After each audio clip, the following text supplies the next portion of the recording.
You're on. Hey, Breaking Brown family, what's going on? It's Yvette Carnell coming to you again as I do every Monday and Wednesday, 9 p.m. Eastern Standard Time to talk about black politics. If you have just joined in, I'm going to do as I do every time. Just give you a moment. Get yourself together. Get your libations together. If you got a baby to put to bed, if you got something to do, food to put away, I'm trying to give you a moment to take care of that. Okay? I'm trying to give you a moment to just take care of that and do what you got to do. Because when we get going, we're not going to stop. When we get going, we're not going to stop. I'm just going to get my stuff situated over here. When we get going, we're not going to stop. So get yourself situated. For those who, if you're watching this on YouTube, I see people coming in on YouTube. If you're watching this on YouTube, please like this. Share it. If you're on Twitter, please, tweet it if that's what you're into. If you're in groups, I want you to, if it moves you, I want you to put it, share it in your groups to have that discussion. Because it's a discussion that we need to have. So hey Lawrence, hey Kay, hey JR, hey everybody. So do that and hit this bell. You see this bell? It looks like a bell over here, so you can hit. So if we go on, or you can get a notification. You forget. I know sometimes life gets busy. If you forget, we got you. If you want to donate to what we're doing, go to donatebrown.com and you can donate a one-time donation. If you want to get the newsletter, which goes out every Sunday with links that I think are important to our political knowledge and political education, then do that as well. You can go to breakingbrown.com and subscribe to the newsletter, $2 a month. You can also click through that at breakingbrown.com and you can donate monthly. Now, the monthly doesn't automatically get you the newsletter. If you want the newsletter and you want to donate monthly at a higher rate, a 5, 10, 15, 20, 50, whatever, email me at editor@breakingbrown.com and I will add you to the email list. So that's what needs to happen. I know we discussed before about doing a Booker T. Washington. We're going to do those 2 books. I'm not sure if it's going to be in May, though. I'm not sure if we're going to be able to do it this month because I have some travel to do at the end of this month. So, which is when I had planned to do it. But we'll get to that later. Okay? I'm just trying to give people a little bit of time to get what they need to get, because some people say, Yvette, you make me so depressed, and I don't want you to get cooked on anything. But if you need a drink just for Wednesday, then go and get that. If you don't need anything with a little punch to it, go get some lemonade or just get some water. It's good for you. So get yourself situated, because I don't want you to get up because we got a lot going on and you might miss a bit of it. So I want you to get yourself situated right now. Okay? Get it situated right now. We're going to start off talking about something. And this is not going to be the subject of the show, but I wanted to hit it real quick because I thought it was very interesting. And I thought it was a kind of teachable moment. Bethune-Cookman. HBCU. These are our people. Our people. Y'all booed Betsy DeVos. How you pronounce DeVos? I have never pronounced it, but y'all booed her. Now y'all gonna count me. Y'all gonna count me as like a punk for saying this.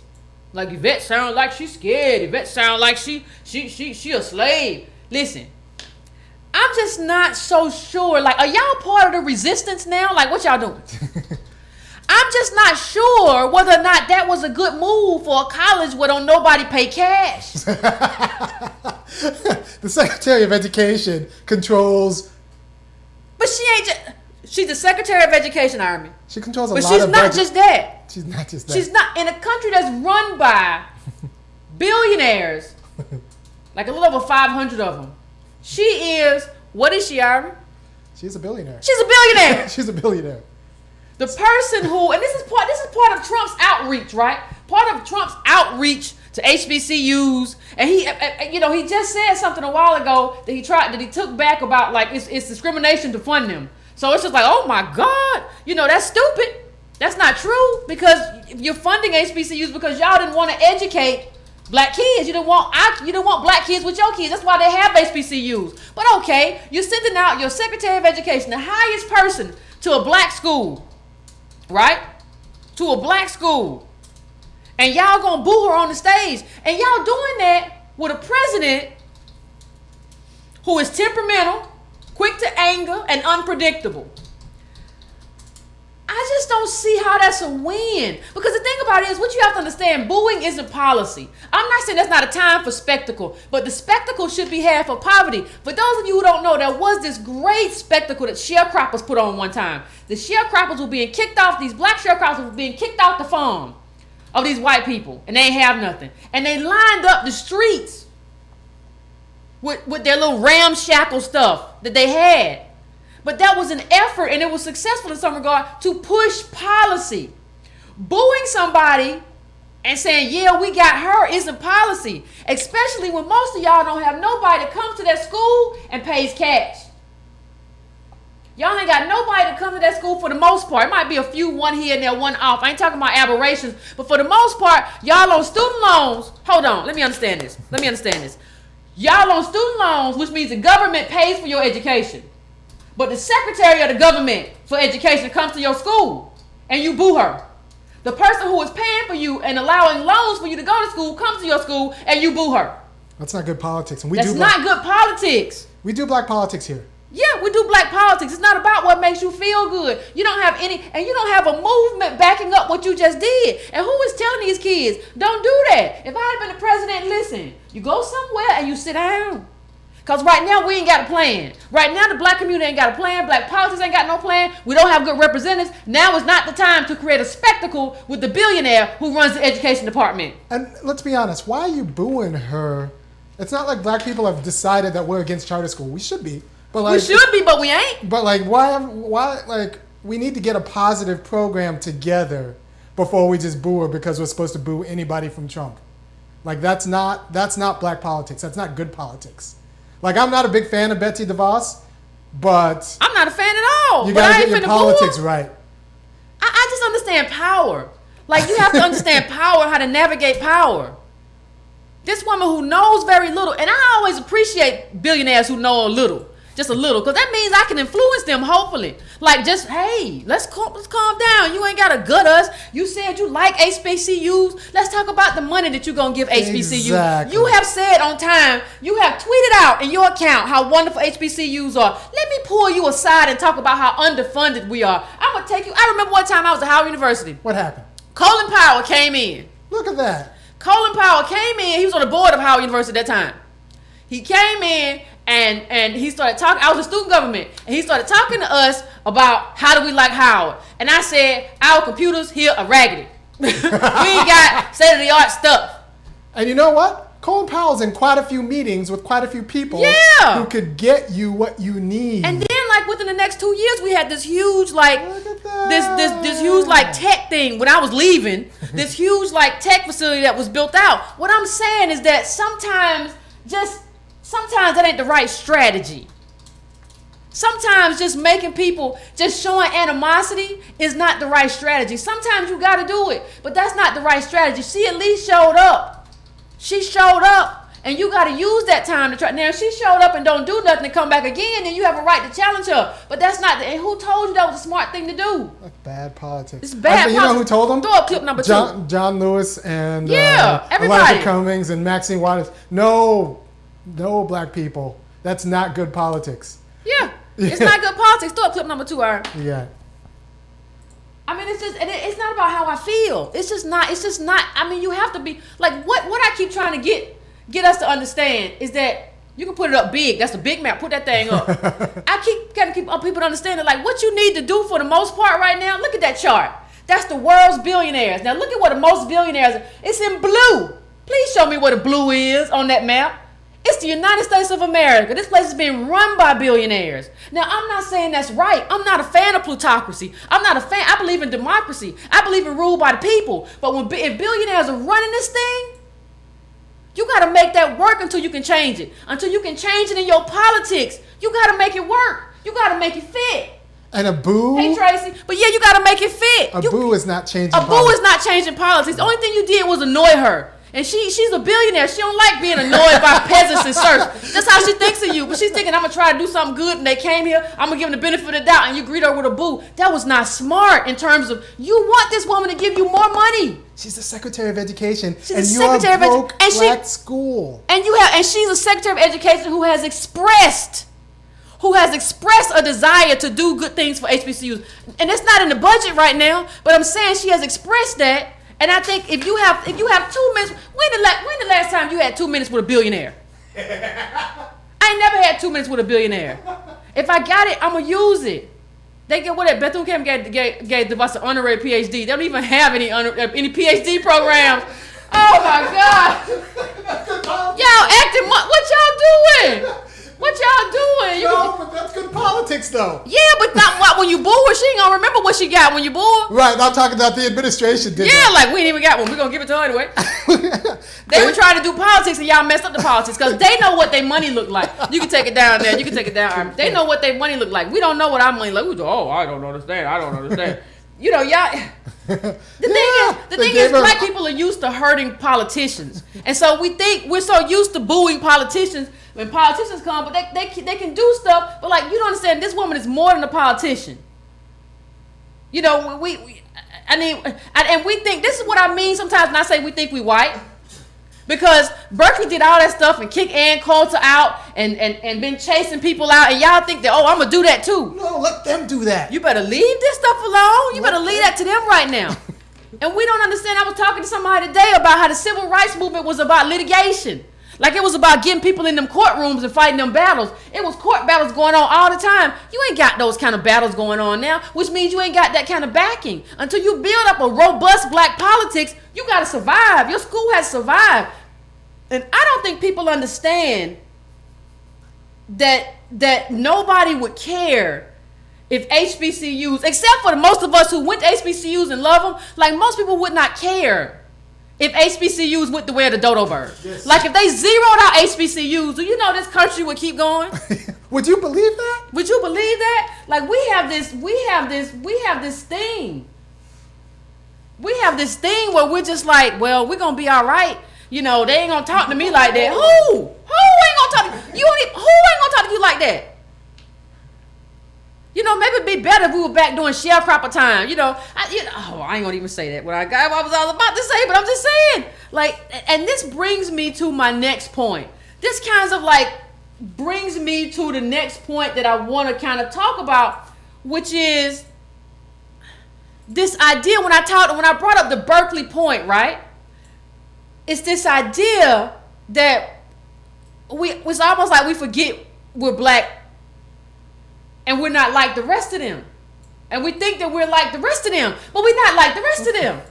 And so it got me to thinking about how many black people just kind of want raceless relationships. And I'm not talking about just romantic, that's part of it, but friendships, you know, in terms of parents, in terms of siblings. Everybody wants this raceless arrangement. Right? And what do I mean? Well, what are you saying, Yvette? Well, you don't really like to talk about race. If I talk to you, like, y'all tell me, like, you know, well, Yvette, you're being depressing.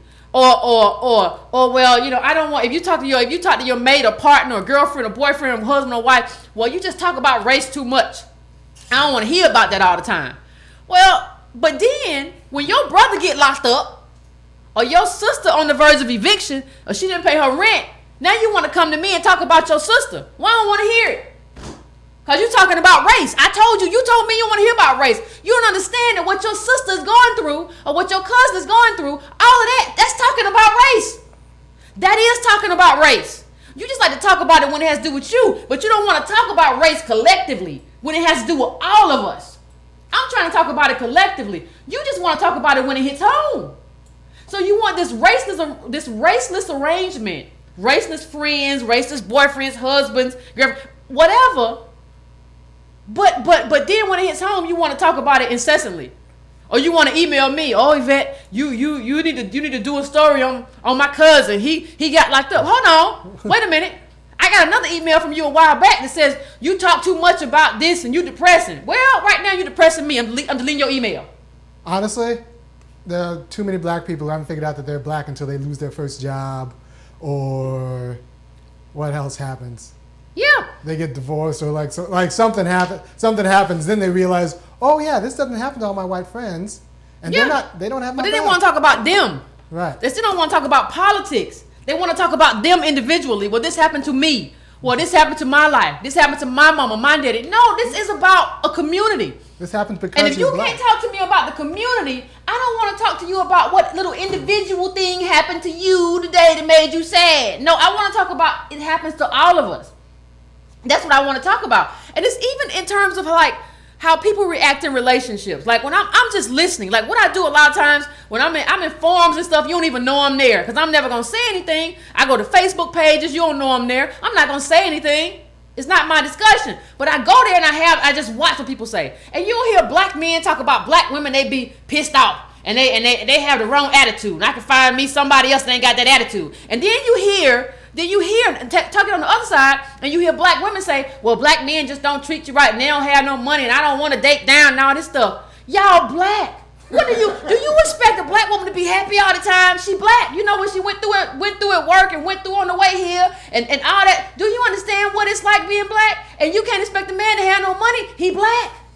He's a black man. What are y'all having these raceless things for? What is this raceless nonsense where you have this white standard in terms of how your partner is supposed to be? We have raceless media. That's what got us. Raceless media. And a little bit of Obama. What's that little show? Like Sex in the City and all that stuff. Yeah, exactly. Turn all these white shows off. And that includes Grey's Anatomy and Scandal and all our Shonda Rhimes shows. Those are white shows. Yeah. Those are white shows, like propagating a white lifestyle that's not meant for you. It ain't meant for you. It's confusing You can't judge whoever you with. Your black man, your black woman. You can't judge whoever you with by a standard of like. You're not gonna marry a surgeon. Yeah, and even if you did, he'd be the most stressed out surgeon in the world because he a black surgeon. He could be fired at any minute. People trying to get him, take his spot. Don't think he good enough. Think he inferior or whatever. Black people go through stuff, and you can't be like, well, I want my woman to be like a white woman. What? White woman got hair and she ain't stressed. I want my man to be like a white man. What? He got money. He doing well. Even if he ain't doing well, he's white. So he can traffic off the fact that white people typically do well, or do well more than black people. Like he can traffic off of that. You can't have these expectations. I don't know how we can start seeing ourselves outside of these other people in terms of how we judge each other. We should not use that standard to judge the people that we with. We got to understand that they black. We black. That's what it is. Someone says, I don't agree with Yvette telling people to lower their standards. No, I'm telling you, you're telling them to get to the truth, to adjust your standards to reality. No, be real. How is that lowering your standards to understand that race has consequences? That being black you think you're lowering your standards because you believe that being black in America has consequences? I mean, really? Like, listen to me. I want you to listen to me closely. White people have 90% of the wealth. The bottom 50 has 1%. We have 2%. You have to understand what having all the wealth means, or nearly all the wealth. Having nearly all the wealth means that you have nearly all the stability. Wealth equals stability. Not having wealth equals insecurity.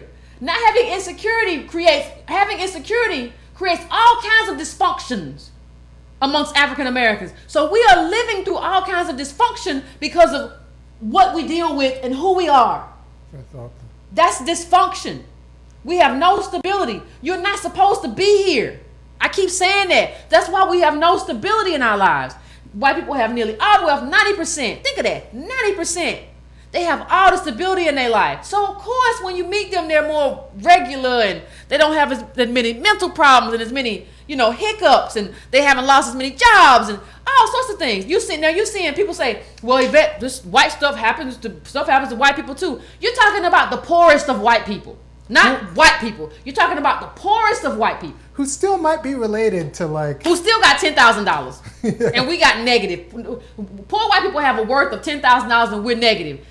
That is still more stability than we have. Do you understand that the poorest white people still have more stability than black people? Think about that. You just think about that. And that leads me into, the topic for tonight, especially, like, you have to think about the fact, before I get to the topic for tonight, you have to think about the fact, too, we're not in a period where wealth is being transferred back and forth. You saw that mostly in the 1800s.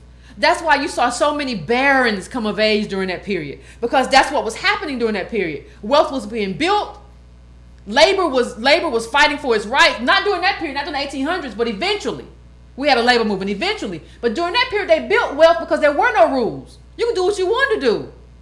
If I brought in somebody to work for me and they got their arm cut off, so be it. I could bring another one in here. And imagine what you could do with free people. With a bunch of labor. And I ain't got to worry about what happens to him. No. You going to bleed out. I'm going to have to let you go. You going to bleed out in a minute. You going to bring me another one. Bring me another one. This Negro's bring broken. Bring me another one. Yeah, just bring me another one. This Negro's broken. I need another one. Oh, yeah, I can't. I got to buy another one. Shit. See, we can't do These that to people Matthew. are expensive. We can't do that to Matthew. Yeah, we can't do that to Matthew. And we're moral people. We wouldn't want to do that because we lived through it, right? So I mean, excuse me. I mean, Imagine what you could do with people as property. I could build. Yeah, but now we're in a period where wealth has been calcified at the very top. It ain't moving back and forth. We don't have it where we just got a labor movement, and the labor movement, just got their stuff, and we getting a fair share. That's not what's happening anymore. In a little while, I'm going to move you to those charts, which show you how labor has been getting, in this country, has been getting more productive and getting less money. And when we talk about, and poor people are getting less, like middle class is basically stagnant. Poor people are getting less than they got before. And poor people, when you talk about poor people, that's mostly us. That's us. Okay? That's all us and then some of them. Okay? All of us, some of them. And y'all be like, well, what about the white people? I understand that some white people are poor. That's the poorest of the poor who are with us. Some of them, all of us. So what I want to get to is financial literacy, because I think this ties it right in. Because when people don't want to talk about race, when I talk about raceless people and they don't want to talk about it, what they tell me is that I can build myself up by being with financial literacy. I can build my community up with financial literacy. And I think we saw some of that with LeVar Ball. We've seen a lot of that. But I think, and some of you have in the comments and you've messaged me about financial literacy and how you believe that I'm on the wrong side of this issue because this is about families and all of this stuff. And the first thing I want to get to is just point out that poverty in and of itself, even without race attached to it, impedes cognition. There's some very good studies that just prove this. Poverty impedes cognition. It's just the way it is. Ain't nothing you can do about it. Poverty just you have too much of a load on your cognition. You have too much of a load. And I mean that's just what happens. But that's just the first part of it. When we talk about financial literacy, what we're talking about is people who say that poor financial decision making and wrong choices impede our progress as African Americans. That's what they say. We make bad choices, and that's why we're poor, is because of our choice. We're not poor because of anything else. We're poor mostly because of the choices that we made. And on the other end of it, what they say is that, listen, we can bring ourselves back from the brink if we just get better with our money. That's what they say. So, I'm going to say this, and I'm going to say it slow because I want everybody to pay attention.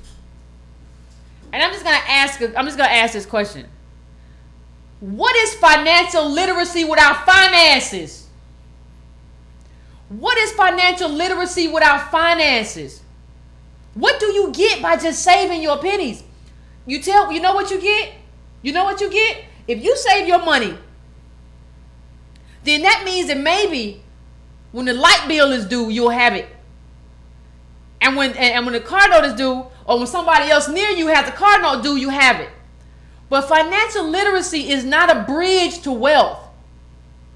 And there's a great report by Sandy Darity, who Antonio Moore interviewed a while back. If you haven't checked that interview, check it out. It's on Tone Talks. But who he interviewed a while back that basically, if you read the report, if you read this report, he shows you. It's not long. I read it I printed it out, read it, the whole thing in like 20 minutes. It's not long. It's like 18 pages. It took me like an hour and 20 minutes. Things. But it's not long. It's under 20 pages. You can find it. Go.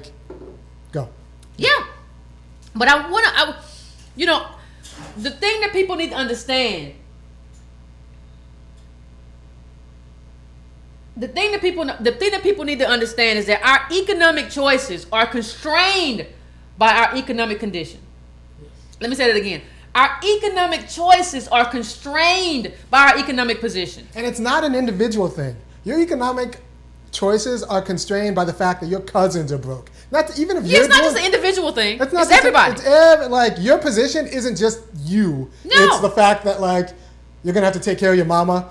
You're gonna have to take care of your cousins, your nephews, your nieces. So if you think, oh, well, I got a college degree, I'm gonna do fine. No. When your nephew gets pulled up, when your nephew gets like locked up, what are you gonna do? That's gonna come to you. Yeah. And the thing is, we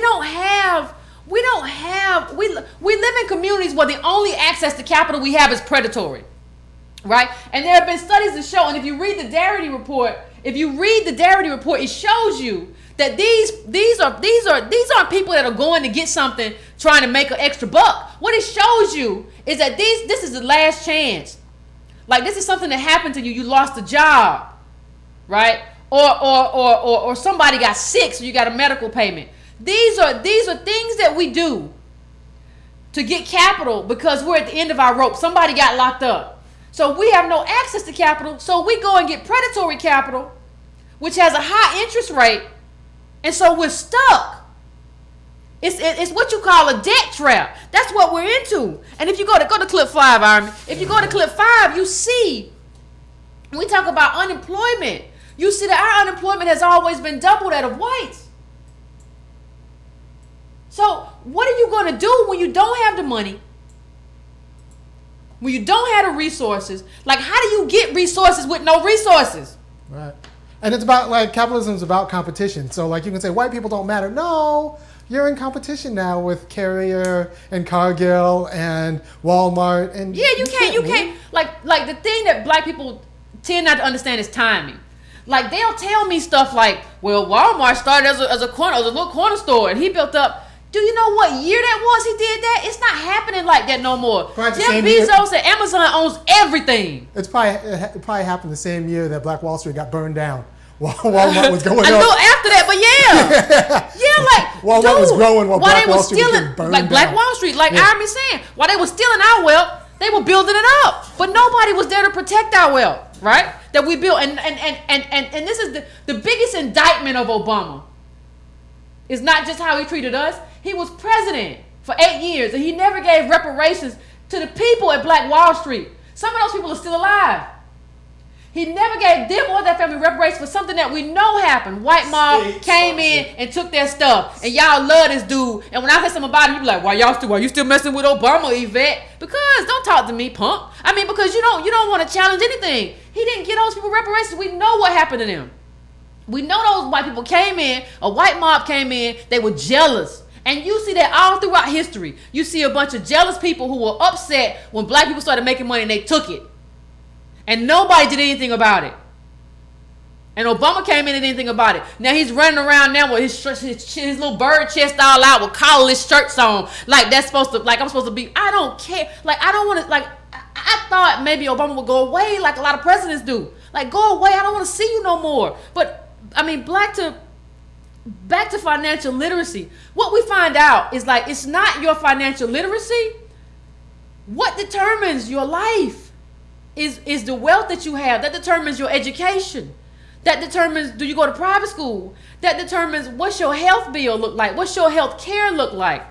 That determines whether or not you can afford an attorney. That determines whether you can exert control. Can you exert legal control? I mean political control. All right. Can you guide your politics? When somebody gets locked up, can you hire a good attorney? Wealth does that, and that wealth is tied to a systemic advantage that white people have had in this country. It's not tied to anything that we have done or failed to do. And so I think preaching financial literacy is actually preaching white supremacy. Because you're making it seem that like it's a lack in us. It's a cultural lack. It's a lack of discipline. It's a lack of will. And it's something in us. And it's like, no, this is an advantage. And advantages like that come from policies. Advantages like that come, what did I say last episode? It's all about the rule book. The rule book has been set up in terms of policies, in terms of law. It's been set up in terms of institutions. It's been set up against black people. What could we do if Howard University had $1 billion endowment? Oh, man. What could we study? What could we do? How many scholarships could we give out?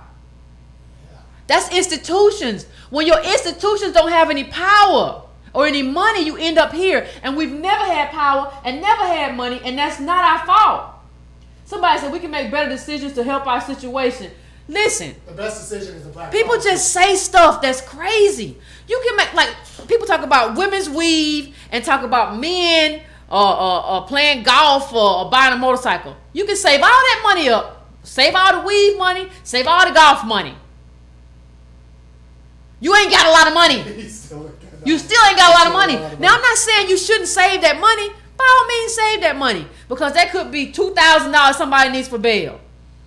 That could help pay somebody's $500 light bill when they got laid out. So by all means, save that money, but don't think that leads to wealth. Wealth is about wealth transfers. We've said this on this show. I don't know. It's almost as if, like, I have a lot of black people that I talk to who are involved in a cult. Y'all believe in this cult stuff. I can show you 10,000 studies, and y'all still be like, we can make better decisions. Vet don't know what she's talking about. We can do better. You can do better, but that's not going to lead to wealth. What we're talking about is whether or not better leads to wealth. It's almost not, when I listen to some of you, it's almost like you think you're Superman in terms of what you can do with your life. But you don't remember that Superman was white. You can't fly. You can jump up that building if you want to. And I think that's the thing that just kind of, when you think of the neighborhoods and what the neighborhoods have, and like how you can, withstand an emergency.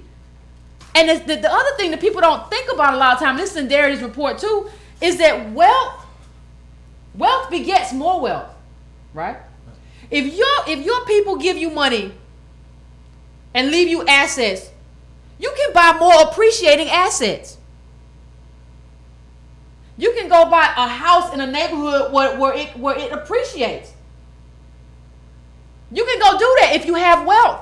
If you don't have wealth, the only thing you can do, maybe, is buy a home in a black neighborhood, and homes in black neighborhoods never appreciate.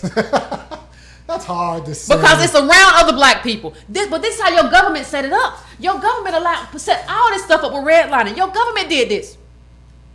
I didn't do this. Black people didn't do it. This is not a choice of black people. Imagine the American government setting up a rule book where black people lose. This is what has happened throughout the history of not only our lives, but the lives of our ancestors, from slavery through Reconstruction to now. They have set up a rule book where we lose. Now, what you're telling me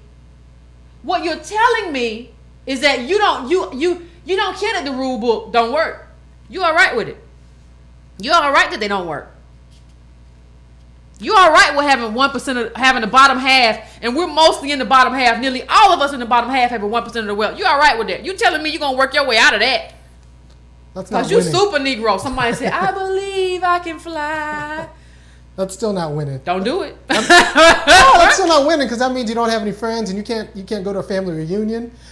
No. If all your people are poor, you can't go to a high school reunion. No, and the one reason that people say, well, why don't you talk about more? Why do you talk about more about poor white people? Because race is the best predictor. Race is the best predictor of wealth rather than class. It's race.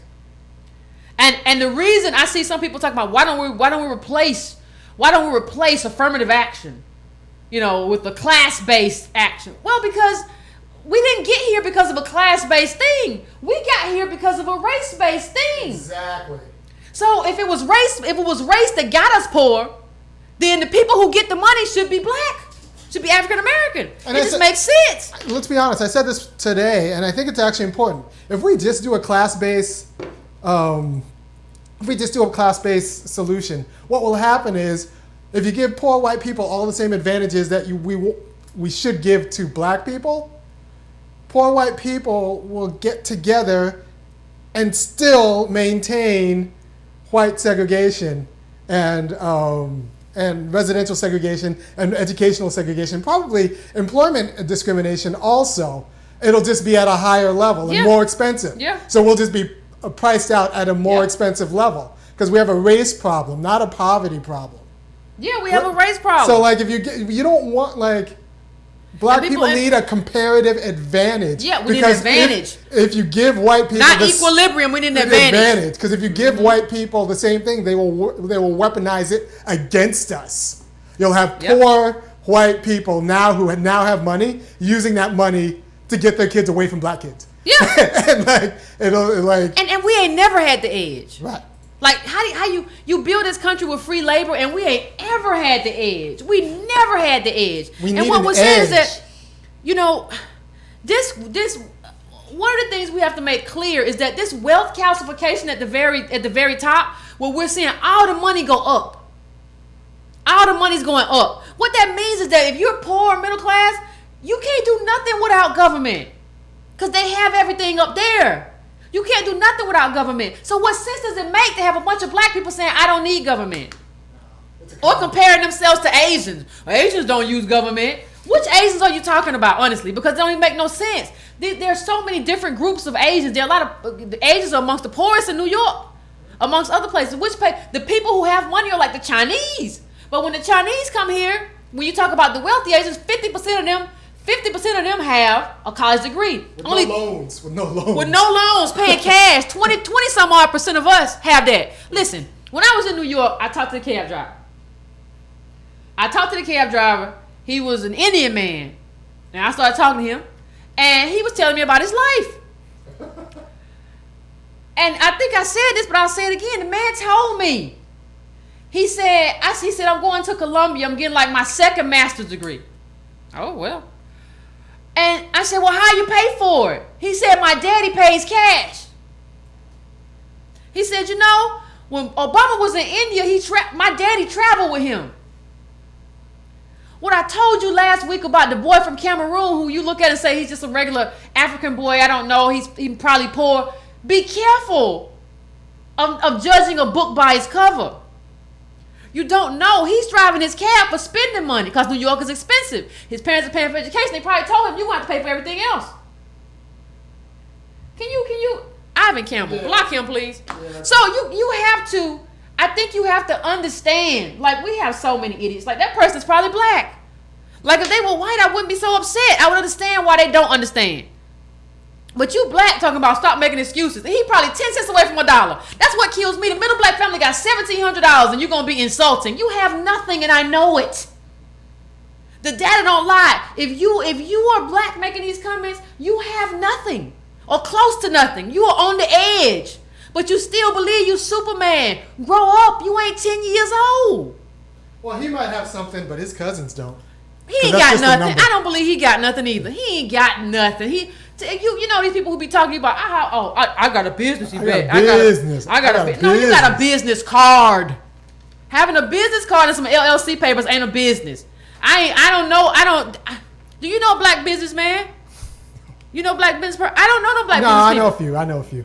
You know, actually have employees, the whole thing, yeah. Yeah, but you have a few. Like let me tell you one thing. Iron does. Iron does black business. If you do something, Iron will find. I don't even know black people do that stuff, and Iron will find black business people somewhere, somehow. I don't know what book he finds them, but I'm telling you. Well, that's what I think is important. I think that is important. We need the government actually to sponsor a black business directory. So if I want to find a black contractor, I just open up a directory and boom, I get all. Like, and they need to be subsidized. You need to subsidize black business because we don't have capital. Subsidize them. Yeah, we don't have marketing budgets, so that's why you have to find black businesses. Yeah, we don't have marketing budgets. We don't have billboards. But I don't really know any.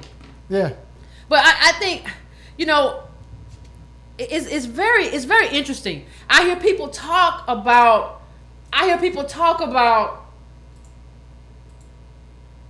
You know, well, the problem, Yvette, is black family. The problem is black family. If black people get their family together and stop having babies out of wedlock, then we won't have no problem. Well, that don't make no sense. First of all, black babies out of wedlock is down. Second of all, when you look at the ability to have the people who have babies out of wedlock, the people who don't have babies out of wedlock are people who plan. Right? And people with stable lives are the people who plan. There's a great study. It was in the On the Media article that I shared like a week or two ago, which showed when there was some research in there that shows like People who plan are people who are living stable lives. People who are not living stable lives have a harder time planning. It just is what it is. And when you tell me, well, we just need families, we just need people to get together and not have, what you're really telling me, it's not a family, really. But I can't tell you that. It's just putting a bunch of poor people in one house. So you got 2 poor people in the house instead of 1. Well, that's good in terms of maybe you all could come together on some rent. But you are not doing anything. Families are supposed to combine resources. Families are supposed to combine knowledge. We don't understand the meaning of family. It's not supposed to be just 2 poor people in the house. That's not what family is supposed to mean. That's not what family is supposed to do. That's just poor people living together. And that's fine, but don't say it's family. It's about, you know what it's about? It's not about family. It's about what the family controls in terms of wealth. What the family wields in terms of power. That's what it's about. It's not about people that live together in a house. I don't know why I have such a hard time explaining that to people. Wealth is inheritance and it's structural. It's vivo transfers. Financial literacy without no financial resources. And the thing is, the other thing in Darity's report shows that we save on the same level as white. We edge out whites in terms of our savings rate. We know how to be poor better. Yeah, we know how to be poor better than they do. Yeah. We know how to save. We do save. So stop coming on here talking about we don't save. You just don't know what you're talking about. We do save. So you saw somebody buying some weave at the store and you say, well, black women don't nobody save. You don't know. Like when you talk about data's about the whole collective. It's not about that one person you saw at the store or that person who gets weave or the person who bought steak on food. Data is about the whole group.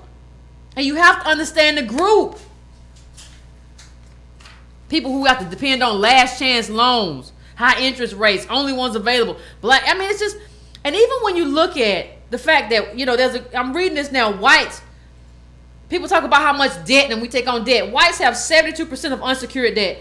Blacks have 45%. Let me read that again. Whites have 47% unsecured debt versus blacks 45%. We're poorer and we have less unsecured debt, and that includes store bills, credit cards, student loans, credit union, all of that. How you going? If you know all that data, it's real hard to talk bad about black people. I mean, when you look at the fact that I'm looking at something now. When you look at the numbers for head of household who've earned a degree. It's like 37,000 for whites and 23,000 for blacks. Come on. That's structural. That's nothing that we did. That's a structural thing. You get your degree and then there's no benefit. 80% of black people who enroll in these for-profit schools end up dropping out. Why? Is it, well, they could have made another choice? No, they couldn't have made another choice. These people come from failing schools. So they didn't get the school education they needed to get into a good SAT score to get into a good school. So then the system takes advantage of them. Because this system runs on black failure. So they give us a bad education, and when we can't get into a good school, they say, I got a school for you. And they give us garbage education for a bunch of money. And then we end up dropping out. And then if you don't even drop out, what you gonna do with that?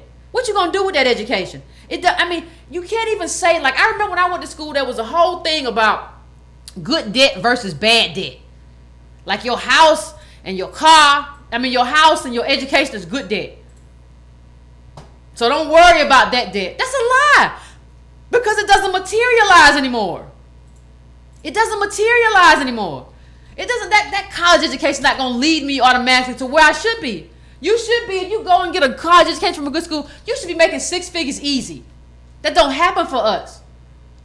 It don't happen for us.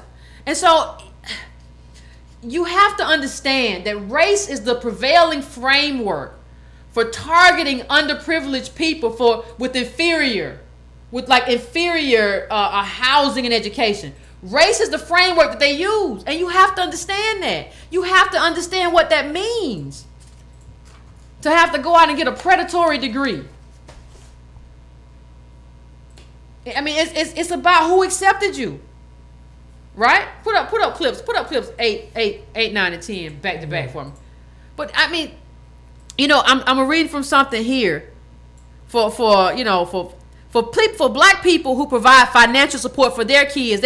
Their median wealth was like 25,000 versus 74,000 for white parents who did not.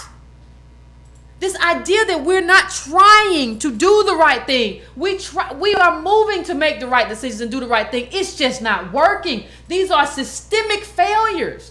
Look at that chart. Look at that chart. Middle class wages are stagnant. Lower class wages are going down. And so what happens when you have that? You have people who try to make up for that with credit. Because you should be, listen, there's another chart we're gonna pull up. If our minimum wage had kept up with inflation, you'd be making $18 an hour right now. Minimum wage. It just is what it is. And that's a politics. That's a politics. That's a politics. Politics. We should have John Lewis sitting in on that. Yeah, that's a politics. Our problems are political. It's yes, not about financial. I don't understand. This is about a historical advantage and a protected class of people. White people have always had the historical advantage, and they've always been protected. We can't. That's why we haven't been able to get in there. And so, if you say we can't have or shouldn't have affirmative action, what you're saying is that you're okay with us being shut out. Good. It's not more complicated than that. It's not more complicated than that. Race-based affirmative action is designed to combat inequality. It just is what it is. So what you have, if you don't do that, you just solidify their advantage. And I'm sure they'll say thank you to that. I'm sure. I'm sure. And this is why you have black people saying no to affirmative action, but white women be like, we love affirmative action. Yeah, but they'll never show up to court though. But when Supreme Court, they'll never show up. Right. And that's why that's why you're not my ally. Right. Because when Supreme Court, you act like you don't know what affirmative action is, but you've benefited and you shouldn't have. You shouldn't have. And so, because let's tell the truth about affirmative action for white women. Can we tell the truth about that? Yeah. That's really just a way for white men to get the advantage back. That's white men getting their own advantage back because I'm sending my wife in to get affirmative action, so I get the advantage back for myself. And we're not slick enough to realize what that really is. It ain't designed for you. Look, you got to go get your own thing. If you feel, women are discriminated against, whatever, go get your own thing. Okay. This thing right here, LBJ told me at Howard University, I looked at the tape. It's for African Americans. It's not for you. But we never stood up to, don't nobody want to stand up to be like, it's not for you. It's not for you. And let me tell you this. When you look at head of households with a graduate degree, not even just one degree, when you talk about white versus black, we're talking about income, a graduate degree, $293,000 for white people and $84,000 for black people. How is that your fault? How can financial literacy help you with that $200 and something thousand disparity? So there's a lot of things going on here. So black people don't want to get political because they don't want to seem to be asking for help. But no, you're not asking for help. Black people, you're not asking for help. Nope. You're asking for justice. So what you're saying is, I don't need justice in order to get on. Yes, you do. Yes, you do. You need justice in order to get on. You're not asking for help. You're asking for justice. And yes, you do need justice. And there's no shame in demanding for justice. Yes, no shame in demanding for, there's no shame. Like I've already put the Disparity report up. You gotta go look at it. You gotta go read it. If you really want to understand this, talking is one thing. And talking to me is one thing, but you gotta go read it because it makes it clear that race is more important than class. In terms of structural inequality, race is more important than class. Sandy Darity of Duke made that very clear in the report. You gotta go read it. You gotta go take that up. And then the thing is, when we do get it, we're only represented in like 13. We talk about occupational segregation. We're only represented, in like 13 professions, and most of these are like government stuff. Like, right. Even when we get the degrees, they don't pull us in. And let's be honest, all right? So we're only represented in 13 professions, and if it takes 3 generations to make a career, yep, that means like we don't even know the careers that are out there. We don't have any no idea. Like, we don't know that dental hygienist is a thing that black people, like, there are careers we just don't know. Yeah. Yeah. All right. Yeah. So, I mean, And this is one thing. Let me just kill one other thing. Let me just kill one other dream. I hear so many people say something else. They say, well, Yvette, the problem with black people, the black people love to blame black people. Love to blame other black people. That's all we do all day because it's easy to blame other black people. Like I said last week, blaming other black people makes you a punk. That's all you do. And so, well, Yvette, what we should have really done is study STEM. See, the problem is we went and we did like you did and we studied political science and stuff and we didn't study STEM. We should have studied STEM. Well, I got news for you. This also from the Disparity report. Read that report. You can rewind back and, read that report. Because what the report says is for black recent graduates, college graduates, the unemployment rate is like 12%. For graduates who graduate in STEM, which is science, engineering, math, it's 10%. You only gain 2 percentage points by studying STEM. All that calculus, all that work, and they won't even hire you. But you get to me, well, Yvette, the problem is, we should have just studied STEM. You just stop, just like 2%. Yes, I mean, STEM is, somebody says STEM. STEM is when you study science, engineering, math, stuff like that. People say we should have studied that kind of stuff because that's where the money is. And the problem is us. Twitter's still not going to give you a job. Still not giving you a job. Still not giving you a job. Still not giving you a job. Your problems are political. I already said it again. Your problems are political. Our problems are political. It's not something that you're done wrong. It's not, well, if I saved another $50 a month, it's not, well, I saw somebody, I'm in a Snapchat. I saw somebody told me, well, they didn't tell me, they said on the page, they said, I bought 3 shares of Snapchat, and I'm proud of myself for 3 shares of Snapchat. I made $20 a day or some junk. Well, something very interesting going on. Snapchat lost a lot of money today. Snapchat lost a lot of money. Snapchat lost a lot of money. But see, the thing is, that's the thing. Like, you're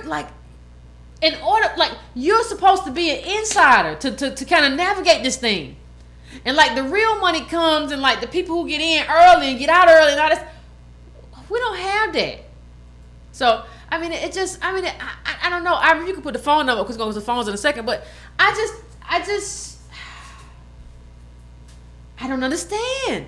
I mean, that's all I can say. I don't understand all this that we can do better. I'm trying to look at the comments. I'm trying to look at the comments now. We've been programmed. It's the media. Yeah, somebody said, well, Iron teaches. Like, have you ever gone to a school and people teach and the PhD student teach? He teaches. That's what he does. He teaches philosophy. If your kid goes over there, he might have a class with Iron. That's what I do. Learn about philosophy and Hegel and who else? Plato. I don't know. No, I teach Plato, Aristotle, Kierkegaard. Kant. That's what I teach. Yeah. Let's put this number up. Yeah, let's put this number up because I want to hear what y'all got to say.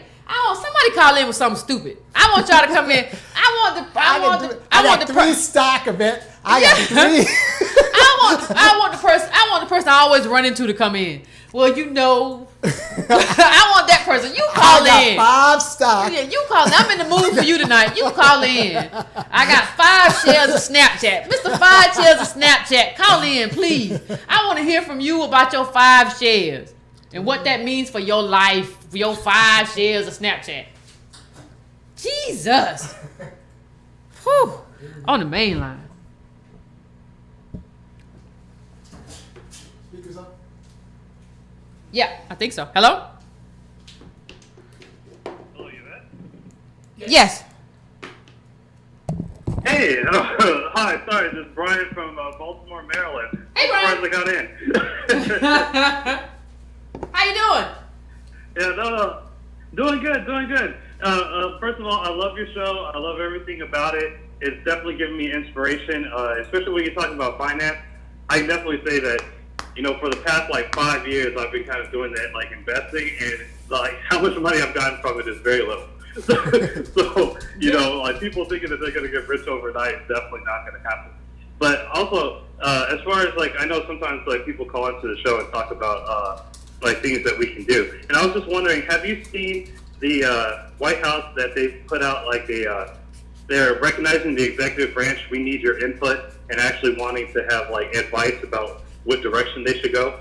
Because I feel like that's something that, you know, as a people, like, it's like, yeah, I know that a lot of black people are Democrats, but I'm like, right now my loyalty is out there. I'm like, you know what? If you could do something for like past HR 40, I'm good. I hear you. No, I hadn't heard anything about that. Yeah, so it's up there right now. Like I said, it's called Recognizing the Executive Branch. It says we need your input, and it's basically asking about advice on how we should, how the executive branch should go. You know, I guess during this term. So I'm like, hey, you know what? If I advocate for HR 40, I'm like, you know, if it happens, it happens. So that's great. Okay. Thank you for updating me about that. I didn't know anything about that. I already said that, you know. I already said that angel investors for black people is like talking about the Loch Ness Monster. That's what he said. That's what I already said. But you know, but no, I appreciate that. I appreciate that. Thank you, Carl. Bigfoot. I know. Thank you. Yeah. I mean, listen. Somebody said something. Listen. Somebody said, I mean, y'all gotta calm down too. Somebody said, Yvette, you're being condescending. Come on, can y'all calm down? No. I mean, but that's how people come to me. And like the thing about it is, somebody else said, you know, let me tell you what. Let me tell you how your comment gets deleted from YouTube. You're gonna learn something. Let me tell you how your Black comment people, gets deleted from YouTube. come Somebody together, just said black something people. like, you don't Come know on. what you're talking about. That's how your comment gets deleted from YouTube. Because you have to, like, I have no problem with you disagreeing with me, but you have to offer a counter argument.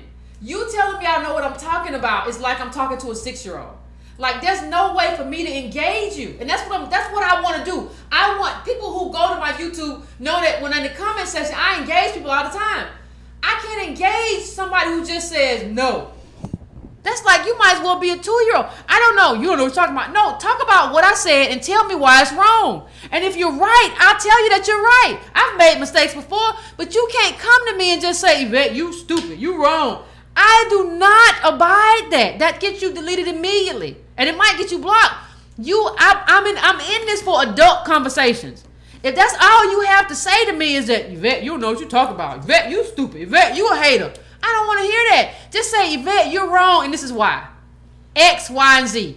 Give me reasons. If you're grown, you should be able to give me reasons. Why even sit and type that if you can't give me reasons? So, okay? It just is what it is. Give me a reason why I'm wrong. If you give me a reason, me and you can go back and forth and we can still be friends. And you still be on YouTube and it'll be all good. Even if I disagree with you because you engage me in an adult conversation. It's not an adult conversation to say, Bet, you know what you're talking about. That's not right. Like, it don't make no sense to me. I'm not in... And I understand if you were 16 and you made the comment, then you just know what it's like to get deleted at 16. That's fine. But I'm not about this whole trolling thing. So it takes $30,000 to start a viable business, and that's if you have a good idea. $30,000, $30K. Those are the people who are winning. Not winning. Those are the people who are in the game. We don't even know if they're winning. But it's $30K to get in the game. That's the ante. How many black people you know can raise $30K? And that's money that like people can give you without like $30K. Well, that's money people can give you without like missing bills themselves. I don't know nobody can give $3K and be like it's okay. Like can raise $30K in 3 weeks because these windows are they open and close quick. Right. Like if we'd started breaking ground in like a year before, we'd be doing better than we are now. Yeah. So like these windows open and close quick. It kills me. These algorithms open and close quick too. I know. It kills me. But if we'd started breaking ground a year before, so these windows open and close quick. So how many black people, let's be honest, if you want to be a capitalist, you need to be able to raise $30K in 2 weeks to start your business. If you can't do that, you're not in the game. You're not in the game. But, and that's real lowballing. Did you know that's lowballing, right? That's 30,000 is real low. Yeah. That's real low. In terms of what we are right now, that's real low. If you want to be in the game as an entrepreneur. I don't know nobody. Who can just raise it in 2 weeks. I don't know nobody. I know black people. I don't know too many people who can do it. Everyone says that they got an uncle who will lend it to them. Yeah, but they'll lie. Yeah, well, they don't know that their uncle's been lying to them for the last few years. Yeah, but get your your uncle? Like, I want you to like the way you. Let me give you a clue to let you know your uncle lying. Like, where had your uncle taken you? Did your uncle take you to Aspen? Did your uncle pay your tuition and just was like, don't worry about it, I got it? Like, if your uncle did that stuff, then maybe you talking about something. But if your uncle just be talking, because we love to talk about what we got and what we did in these tall tales. If he just talking, he don't know. He don't have it. Tell me how much money. 2008 and hadn't told anybody. Yeah, but tell me how much money your uncle gave you and did for you, and what he did for you, and how he did it for you, where he flew you to all the time. He just flew me. He used to just buy tickets for me all the time. Like, tell me what he did. If he didn't, he lying. And we don't check books. People like, Yvette, I can't believe you want to see somebody's checkbook. Yeah, I do. You're not just gonna come to me and say nothing crazy. Show me log into your checking and savings right now while I'm right. You can log in from your phone. So if I see you in the airport, and I've seen some of y'all at the airport, if I see you in the airport, I'm gonna ask you to log in right now. Screenshot. I got time before my flight. Log in right now. All right, so we need to tell the people who they are and about the newsletter and all that thing. BreakingBrown.com, Yvette Carnell, y'all know me. Anyway, if you want to get the newsletter, go to BreakingBrown.com and you can subscribe to the newsletter. It's $2 a month. And if you want to donate, you can also donate through BreakingBrown.com. Set up a monthly. We're trying to build. Yeah, the monthly is you can donate like 3, 5, 7, 10, 15, 25, 50, 100, whatever you want to donate. It's a lot of different things there. And if you want to still get the newsletter and you donate through that donation for a monthly recurring, you just email me at editor@breakingBrown.com and I'll set you up for the newsletter, because we try and do political education here. Let's go to the next call. All right, let's do it. Next call.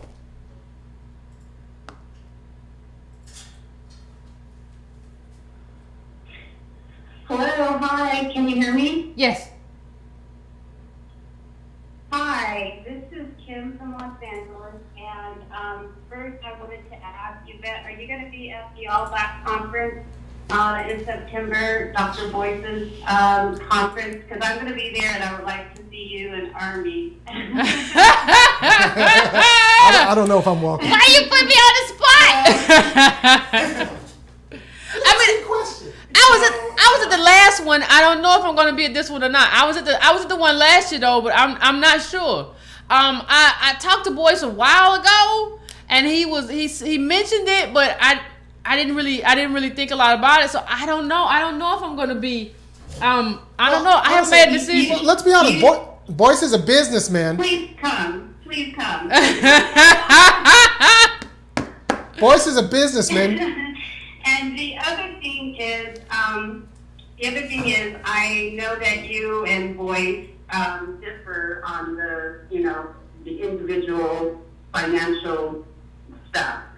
And, I'm kind of conflicted. I like both what you're doing. I know it's needed, government is needed. And I also understand the importance of, us doing what we need to do to take care of ourselves. Is it possible for us to do both? And I can listen to that answer off the air, but is it possible for us to also, push for what needs to be done as far as government, but as well as, taking ownership of what we need to do, individually. So that was one question. The other thing is I have a comment, because I really appreciate the financial education that you are bringing, because I understand and I see a lot of what I didn't understand before. You and Army, and I'm sorry if I mess up your name, Army. Oh, no, that's his name. I like to do you guys together, because you chime in, Army, and sometimes you bring more context, or you'll stop, And Yvette, you guys both do, so you guys complement each other, so I appreciate that. But what I'm saying is that I used to look at magazines, like the old magazine, and they would say, oh, this is how you can, this person did it, and, she started her own business, you can do it too. But then when you start reading the articles, you realize that person got like a $50,000 from her parents, or something like that. And then you just like, well, God, I can't even get like $10 from my friends, so how am I going to get $50,000? So I like what you have to say. The other thing is, I'm a flight attendant, and I see, all I see is, of course, white pilots, but more women pilots are coming. We have one female black pilot in the whole company. She's gone. but we don't have any black female pilots. Okay. So this affirmative action, you know, I like what you're saying. So Okay. anyway, I'll take the Thank you. answers off the air. Okay, thank you. I appreciate it. Thank you. Iron, the people here on the YouTube say, Iron, say what you gotta say. All right. You know, All right, so what we need to do in order to organize, what we need to do as individuals is to organize for policies that make sense for us, for black people. That means black people getting fast-tracked to become pilots. Because apparently No, that ain't what they're asking about. They said, you said Boyce is a businessman. They said, so Boyce is a businessman, so if he wants us to show up, he's got to come up with an appearance fee. Like, look, he pays himself. Look, if he wants me to show up, he's like, well, I'm not working for free. Like, I would say he ain't working for free. I would say he going nowhere for free. He say he's a teacher. You don't get that kind of money as no teacher. He can't be traveling for free. He got babies. no, I want an appearance fee. If he wants me to come, like, cut a check. And I'm open for business. We can negotiate. But yeah, apparently pilot isn't one of the 13 occupations that black people are into. Yeah, I agree. I mean, the truth is, like, I might be at the thing this year. I don't have any personal animosity. I don't know why people keep saying it. Like, I have personal animosity against Boyce. No, we just disagree, and we debated this. We debated this on Boyce's channel. You can go find it. Go look it up. Like, I don't think Boyce has a problem with me disagreeing with him, and I don't have a problem with him disagreeing with me. And we both say that on our YouTube. It's not a secret. So, like, it's not like taking shots. It's just, it is what it is. We just disagree. But I don't disagree. I don't got to be disagreeable to disagree. We just disagree. It is what it is. It's not a big deal. It's not like I'm like, you know, it just is what it is. We just disagree about, like, how this happens, how we get black people to the next level. I don't think you can do it without government. And she says it's complimentary, but I don't think so. She's like, well, can't we do both? I don't think so, because we don't have the money to do both. We have the money for some black people to become millionaires, but not. Well, I'm talking about community uplift. But y'all got to stop all this. You know, this idea that, oh, people are hating because they disagree. This is what happens. All right, so Mac Hill in on YouTube says, and this is important because it's spreading. He says, Boyce quit his job to make money on YouTube,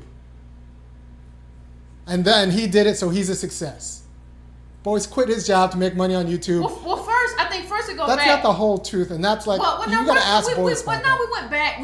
The first thing was Your Black World, because when I first came on, it was me, Kirsten West-Savali, and Boyce, and they were there, and then I came on, and then Kirsten left and went somewhere else, and then went to the Root, and then it was just me and Boyce for a while, writing articles for a long time, and then he brought other people on. So I mean, it is what it is. It's not as simple as Boyce quit his job and like made money on YouTube. It's not that simple. Yeah, it was Your Black World, and then there were other sites, and there's a whole lot of stuff that happened. Well, there's a legal settlement. Like there's like that's just not. Yeah, I mean that's just not the whole truth. It's a lie. It's not a lie. I mean, it's not a lie. I mean, it's not a lie. I mean, he did. I mean, the thing is, this doesn't work for everybody. It's not like it just doesn't work for everybody. Like the thing is, I'm invested in community uplift. Like it's not for me. It's just not about me. If Yvette makes $1 million on YouTube, like I'm not happy because, like, you know, I want everybody else to make $1 million, and I don't think Boyce is happy either. I think he really wants other black people to make money. Yes. I don't think he's being insincere. Like, I don't know why people keep like investing. I don't think he's being sincere. I think he does believe that his project works. So I don't think he's just out here. I think he thinks it works. I don't think it works, but I think he thinks it works. I don't think there's enough money in the black community for that to happen. All right, let's keep going.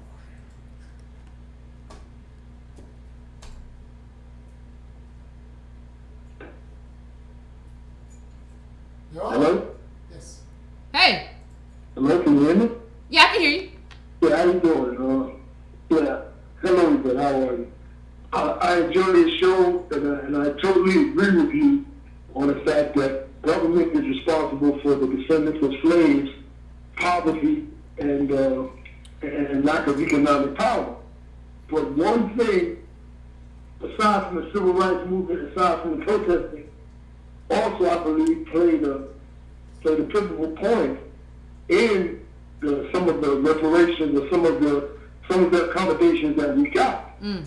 And this government does nothing without force, nothing without a fear or a threat of force. And I don't think we have that edge anymore. I mean, I'm not for violence, but I think there should be some type of edge to prompt the government interfere to doing something for us as a people. And I don't think that exists anymore. I think it existed in the 60s. I think it existed in the early 70s. But I think that power, that possibility that violent action could happen, even though I'm not for violence, is a pivotal point. It can also force the government's hand. Because this government does nothing without sin. It does nothing without being forced to do it.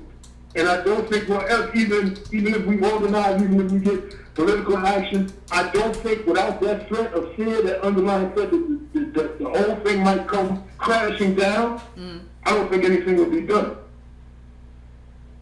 Yeah. Yeah. I don't know. Like, but see, the thing is, when it crashes down, it's gonna be real bad. See what I'm saying? Like, it's gonna be worse for us than anybody. Like, I mean, you think that when it crashes, we ain't gonna be at the bottom? Like, that's my thing when people say, I want to take it all down. Well, wait a minute. Like, I mean, I can go to the store right now, and I can get some bananas.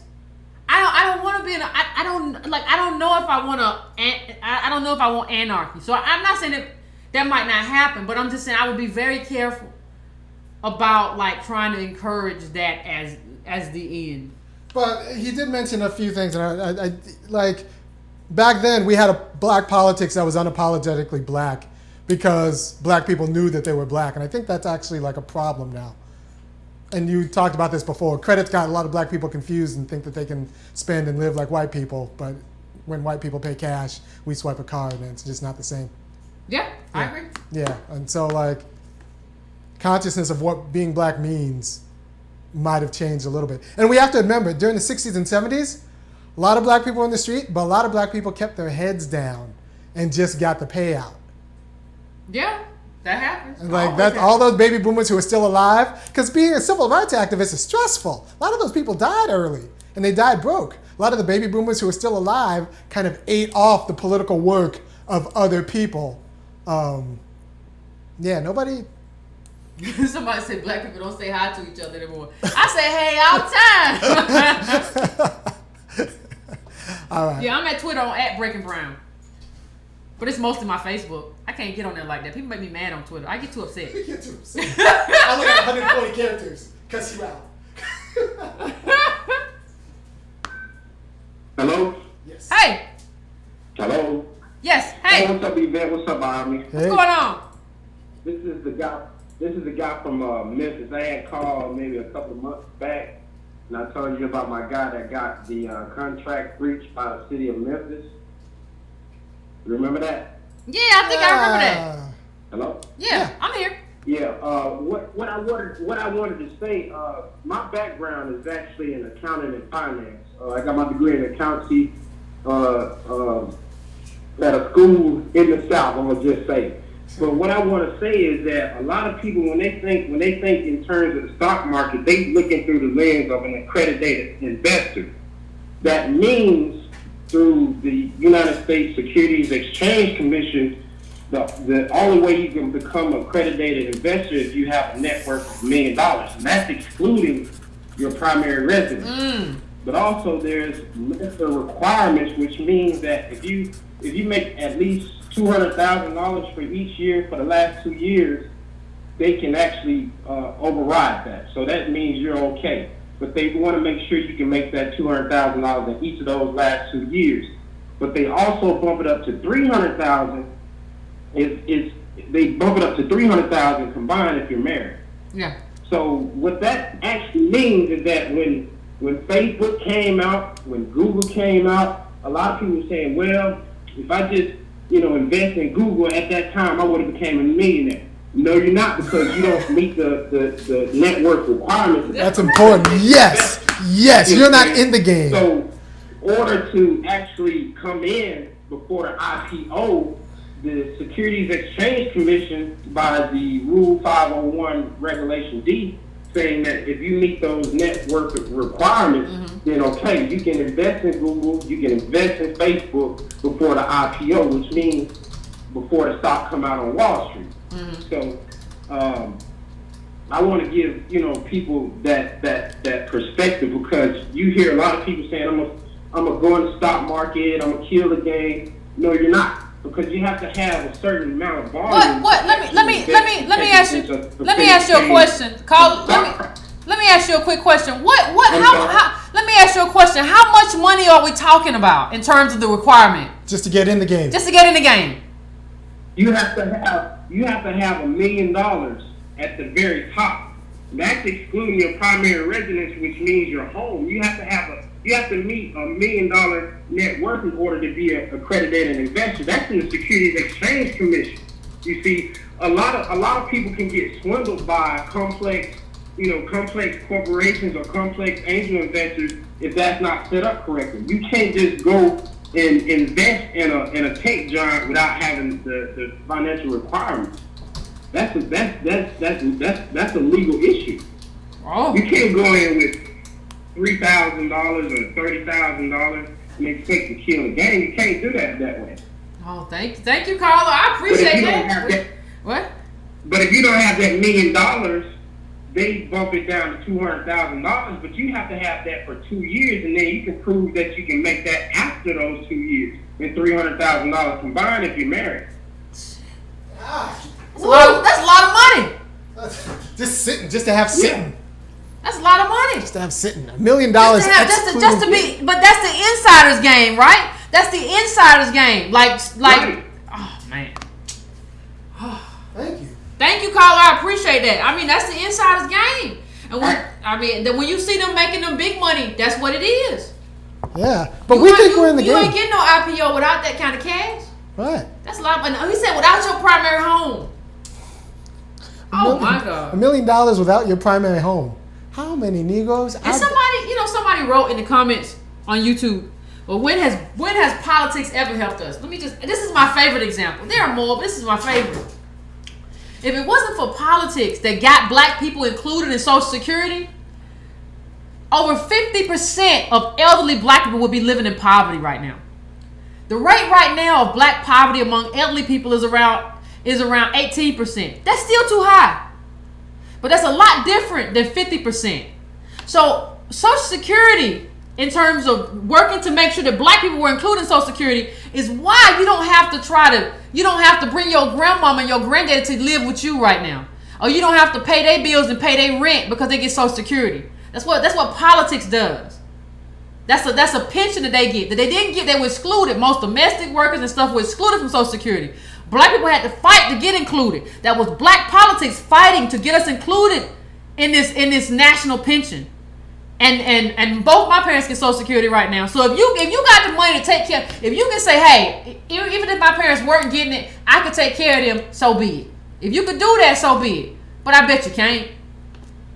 So that answers your question, right? Let's go to the next one.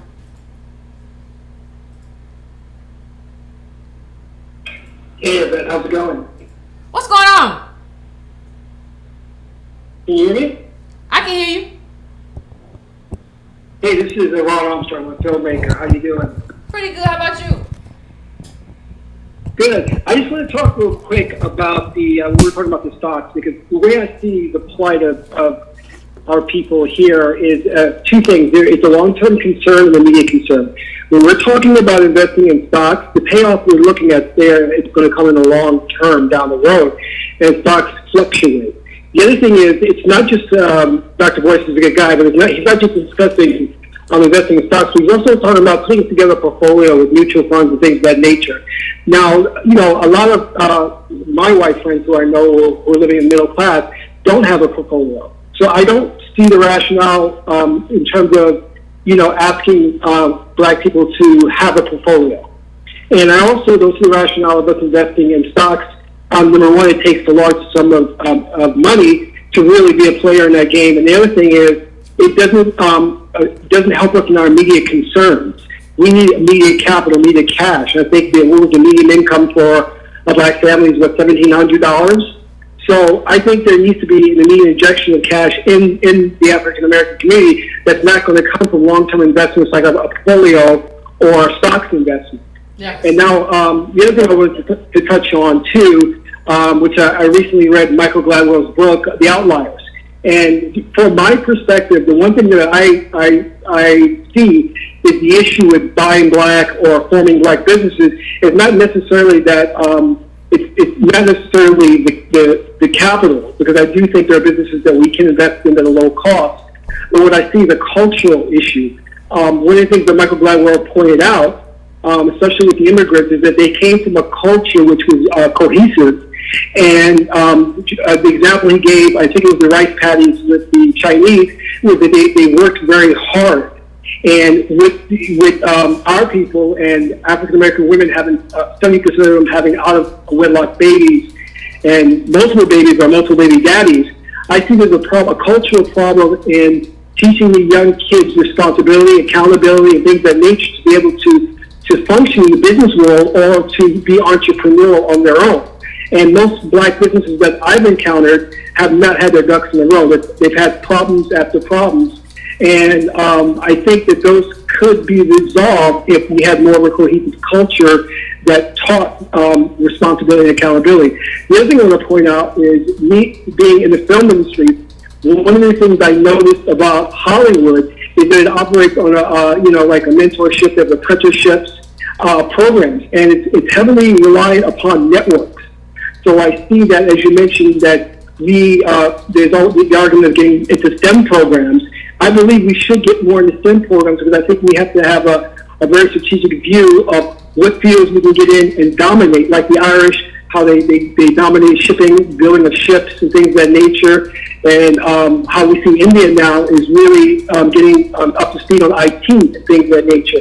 So I think that Boyce's plan is a little bit misguided because I think we can't just talk about business, get business. We have to look at the projection of, well, what's going to be a profitable business in 5 to 10 years for us to get into that's really going to mushroom? Is it going to be fiber optic cables? Is it going to be solar panels?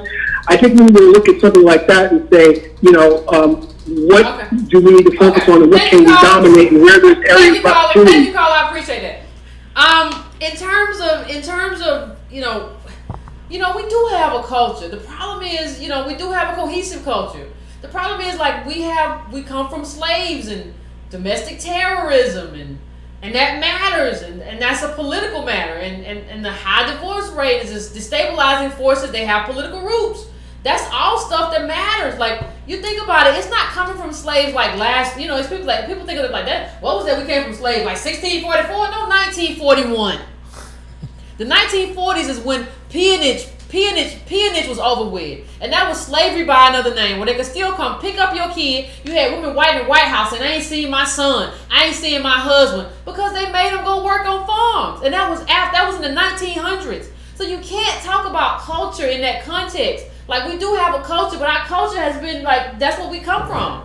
That's who we are. And so, I think you have to understand that. The one thing I would improve about our culture is solidarity.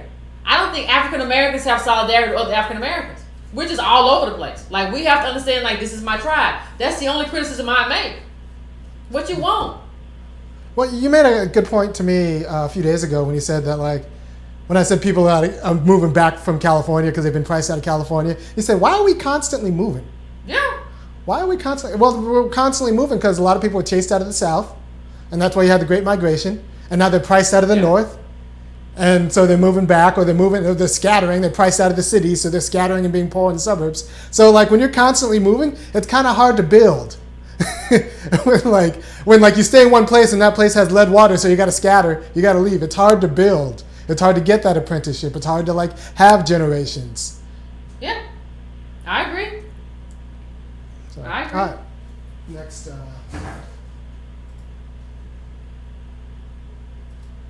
lot of people calling in from New York. You're talking finance. Hello? Hello? Hey! Hello? Oh, you're doing an excellent job. Thank you. But there's some things that you're not addressing that need to be addressed. Okay. One thing is that we're asking each other to join a losing team. You're asking solidarity against the people who are losing. That's true. And it's like being blind. You go, well, why isn't someone blind happy to say, that other people, we all join together, we're blind. They're not happy they're blind. They have a handicap. Yeah. Who wants to be part of a handicap? And even I was listening to your prior caller talk about if we knew what was going to be the next trend. They don't want you in the next trend. It doesn't matter if you know what it is. You're not going to be a part of it. And people that come over here from other countries, even if they are black in color, they don't consider themselves black. Because if they did, they wouldn't come. You don't come to people who are being mistreated the way we are being mistreated and think you are them. That's impossible. That's like if they say, I'm 55 years old. If somebody said down the block they're killing 55-year-olds, I wouldn't go down the block unless I know something about me doesn't include me to that group. Yep.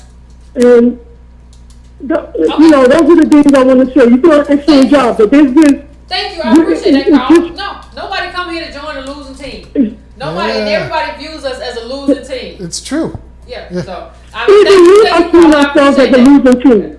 Nobody wants to. We don't even. No, that's true. We got to address that head on. What do you say to that, Yvette? What do you got?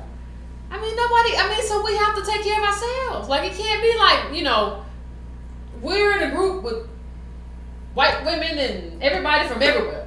And then white people over here. And white women over there too. They in your group and their group. They in both groups. Like, you just have to say they got streams. Yeah, you have to just say, like, my group is central. It don't mean that, like, people always say that, this means that, like, you can't do stuff with other people. No, it don't mean that at all. It just means that my group comes first. It doesn't mean I can't have coalitions. It doesn't mean that I hate immigrants. It doesn't mean that I hate white women. It just means that, like, my group is priority in my mind. And so anything that I craft out is going to put my group, African American descendants of slaves, first. That's all it means. Everybody else put themselves first. Why you can't? Well, the thing is, I think we think that everybody else is in solidarity with us, and that's just not true. Okay, so she actually brought up, I think, an important point. We're asking people to join a team that might be, it's possible, looking at genocide. Who? We might be going the way of the dodo bird. Black men are extra. Black men are extra. I've been causing trouble tonight. Extra. Like, let's be honest. When we can put 1 out of every 10 black men between 19 and 39 in jail, that means we don't need you Negroes anymore. So we're asking people to join a team that's looking at, like, problems. And on the other side, you got Oprah and Shonda Rhimes and Obama telling you that, no, you can join, you're part of a winning team. Just leave the rest of the black people alone. As long as you ditch black people, you can be part of the winning team. Yeah, I'm not sure, like, when you talk about genocide, I'm not sure that's not the intention. I really am not. I'm not sure when I look back at the Immigration Act, when I look at how we're being replaced on all levels, I'm not sure that the best way to commit genocide against black people, African Americans, is to just make it to where we can't make money. Yeah. You ain't gotta do nothing like the Holocaust. You ain't gotta do none of that. Just make it to where we can't make money. And that's it. And that seems to be what's happening. And we're so afraid of hurting people's feelings and having people say that we're not allies or whatever, that we don't want to do anything. I mean, it's funny that I get called xenophobic more by African Americans than by, like, Latinos or immigrants or black anybody else. I get called xenophobic. Black people will attack you. They will kill you. African Americans will kill you for talking about somebody else. But if you talk about a black person, they'll be like, yeah, you're right. That's a problem. You better learn how to stand up for yourself and your people, or we finish. We finish. And don't trust those people who say the way out is to ignore the bottom half of black people. Because those are your cousins. Yeah, like, that's your family. That's your family. That's your family. That's your nephew. When they're saying, like, it's fine, you could do fine, all you have to do. That's why a lot of people at the top go crazy. When you see black people at the top go crazy, you be like, what happened to them? They were so normal. Well, because. Like, I remember watching an interview with Dave Chappelle, and he was talking about how this Hollywood people wanted him to come back to do some kind of meeting, and his daddy was dying, and he was like, I can't do. He was like, what? They said basically it's gotta be tomorrow. Like, that's how they do. Like, that's the kind of stuff that will drive you crazy. And you don't understand what drives them crazy. And then they get forced to like leave their families alone and stuff. Like that's the kind of stuff that would drive you insane because we ain't built to leave our family alone. And that's a good thing. But now let's go a step further. Not just your family, your whole community. Your whole community, the descendant slave community, this is who you are, this is who you align with. Your whole community, it has to be that way. Some guys say cousin steal. Fact. Well, sometimes your cousin steal. Sometimes they do. Stop leaving your valuables out. You know he got an addiction. It's not his fault. He had a hard life. Don't leave your stuff out. Get yourself some little locks for your house. Don't be blaming that man. He gonna pilfer. It's not stealing. It's called pilfering. If you got an addiction, they pilfer. They take $10, $15, $20 out your wallet. Hey, it is what it is. You know you don't supposed to leave them alone with your stuff anyway. We all got them in the family. Don't leave them alone with your stuff. You take them in another room. People have eyes on them. That's how you have to work them. But they gonna have to eat. But they can't help. They got addictions and stuff. Stuff happened to them when they were young. We ain't gonna talk about stuff that happened while they're young. Cousin. A lot of stuff happened to people. Still your cousin. Yeah. Still your nephew. Hide your valuables. Just hide you your know valuables. you're supposed to hide your valuables. Leaving your wallet alone with Uncle Ray. You know you weren't supposed to do that. When you did it, you know you weren't supposed to do that. You felt some kind of way in your chest when you left your wallet alone, didn't you? Now the $20 is gone. Well, it ain't coming back. He spent that. That's black privilege. Yeah, he get that. He got a hard life. That man had that 20. And if you don't want him to have it, just lock it up. Or don't let them come. Some of them they get, but see, this getting rougher now than just Uncle Ray to the 20. Sometimes they'll break in, but that's another whole story. That's another whole story. We gotta have a whole other story. He straight up says, when my uncle-in-law comes into town, I lock everything up. You got to. And you love him. Yeah, you love him, but you can't. You got to lock it up. It's been a hard life. It's been a hard life. That's the way. Like black people have a lot of different survival modes, and one of the survival modes some people have is I steal. I do identity theft. I do all of that. So I have to lock my stuff up. You can't go around the house. I'll be right behind you like a shadow. And I'll say, that's the government's fault. Government made my uncle crazy. Made his life hard. The government done drove so many black people crazy. Done drove them to drink and steal and rob and done drove people insane. He wasn't born stealing your $20. Right. So we just need justice from our government. It's not Uncle Ray's fault. But yeah, he steals sometimes. No, he ain't coming back either. He'll swear he ain't got it. What you mean? I would never do that to you. Uncle Ray. Never mind. Go home. We all got one. Don't act like y'all don't. Let's keep it moving on.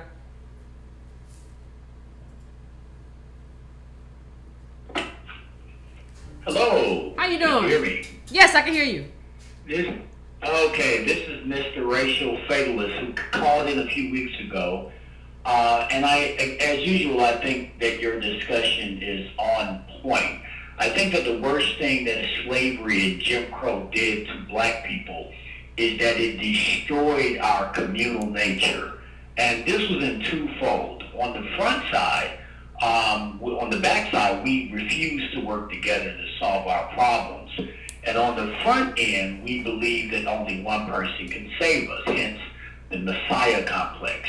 Time and time again, it's a holdover from Christianity that we look for one person to save us. We recently seen this with President Obama, but I just want to say this little tidbit. I asked Dick Gregory one time, I ran into him in Rock Creek Park, and I asked him about, why black people tend to act like crabs in a bucket. And he said, son, have you ever cooked some crabs? I said, no, sir, I haven't. He said, well, when you cook some crabs and the temperature of that water gets up to about 73 degrees, those crabs start fighting each other to get out the pot. He said, but let me ask you a question. Do you think they're fighting each other because they hate each other? Or do you think they're fighting each other because the water is hot? Yep. And I think that's what black people are suffering today. When we see this tearing down of each other, this inability to work together, the water is hot, and the person sitting at the stove with the water hot doesn't look like you and I. And so we think that the solution to all of this is one person. And we recently saw this with Barack Obama. And the sad thing about it is that in the grand scheme of things, the only thing we were left with that presidency was the pretty picture of a black family staying in the White House stepping off Air Force One. But that's all it was a pretty picture.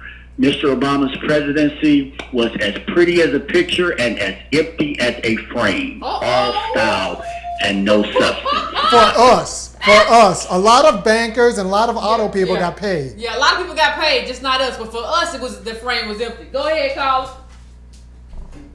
No, that's it. I just wanted to give my tidbit. Okay. But as usual, I think you guys are doing a great job, and I plan to make a significant gift to you guys too, in terms of not only money but in terms of actual equipment.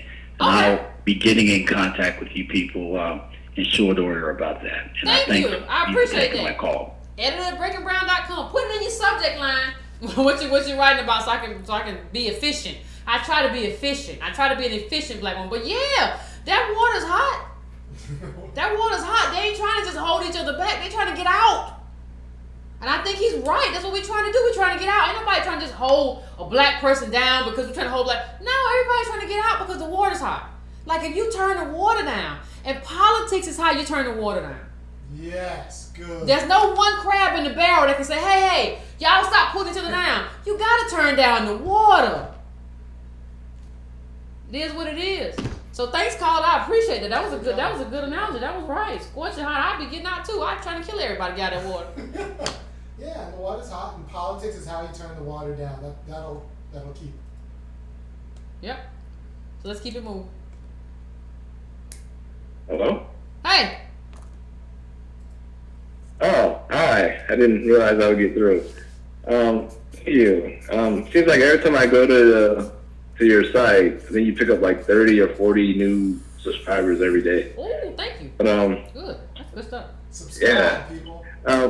One thing I want to talk about reparations, and it seems that every time we get something like the 13th Amendment, somehow it gets constructed to backfire on us. Mm-hmm. And also, affirmative action that was supposed to be for us, it got backfired on us. Well, and we got a little. My question is, okay, let's say they do give us reparations. I'm afraid that they'll backfire on us. I mean, do you think that'll happen in some way or fashion? They'll find some way to make it backfire on us. Well, you know what they'll do. Let me tell you what they might love to do. Like they might love to. Let me tell you. Like they know that like we're not prepared, right? And nobody's going to give us any help in terms of investing and in terms of doing stuff with our money. So the only thing they're going to do is give us money and make a way to take it back. Like, ooh, we made a bunch of products. We made new Bentleys, black people, with all that money, and just get it back. Because they know we don't have we don't have a mechanism set up to ensure, institutions to ensure that we're going to do something with that money that will result in generational wealth. Right. And that's what has to happen. We have to set it up to where if we get reparations, because you never know what you're going to. People say, well, are we going to ever get it? You don't know what you're going to get. What you have to do is set up institutions, trust funds, people with knowledge, and we have those people. Right. The thing is, we don't pay them a lot of attention because they're not on Instagram.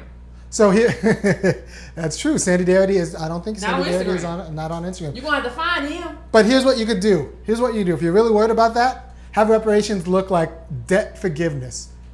Descendants of slaves now, if with student loan debt, gone. But what if we get more debt? No, that's fine. We get reparations, we go buy a $90,000 Mercedes. Well, I can't do everything. Well, we gotta have institutions. I think it's be institutions with trust funds. Yeah, institutions with trust funds with financial advisors, not just a check. There have to be mechanisms. Use that reparations to educate us about finances because we never had no money, so we don't know.